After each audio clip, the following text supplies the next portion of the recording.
Hello అండి. మన పాత ఫర్నిచర్‌ని కొత్తగా మెరిపించాలంటే ఏషియన్ పెయింట్స్ టచ్ వుడ్ బావుంటుంది అని చెప్పాను గదా!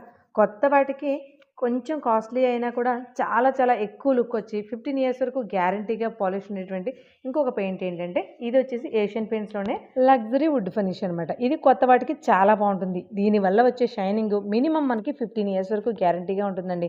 అంత బావుంటుంది. ఇదొచ్చేసి మనకి లీటర్ 800 నుంచి 1000 వరకు ఉంటుంది. ఆల్రెడీ ఈ మంచానికి నేను పాలిష్ వేయించి 2 మంత్స్ దాటుతుందండి. ఇప్పుడు కూడా అంతే షైనింగ్‌గా ఉంది. ఆ విజువల్స్ అనేవి నేను లాస్ట్‌లో యాడ్ చేస్తున్నాను. ఒకసారి క్లియర్‌గా చూడండి. మనకి బయట మార్కెట్‌లో పాలిష్ అంటే చాలా రకాల బాటిల్స్ ఇస్తూ ఉంటారు. బట్ ఎక్కువ కాలం లాంగ్ లాస్టింగ్‌గా ఉండాలి అనుకుంటే మాత్రం తప్పకుండా ఈ పాలిషే యూజ్ చేయండి. ఎందుకంటే నార్మల్ పాలిష్ మీద వాటర్ పడిందనుకోండి కొన్ని రోజులకి వైట్ వచ్చేస్తుంది పాలిష్ మొత్తం పోయి. బట్ దీనివల్ల ఆ ప్రాబ్లమ్ ఉండదు. మనకి వాటర్‌ని వదిలేస్తుంది. ఒకవేళ ఇల్లు కడిగేటప్పుడు పొరపాటున వాటర్ పడినా కూడా అది దాన్ని పట్టుకోకుండా జారిపోతుందనమాట. అందుకు ఈ పాలిష్ ది బెస్ట్. ఆ పాలిష్ టిన్స్ కూడా నేను వీడియో స్టార్టింగ్‌లో పెట్టానండి. అవసరమైతే యూజ్ చేయండి. Follow for more.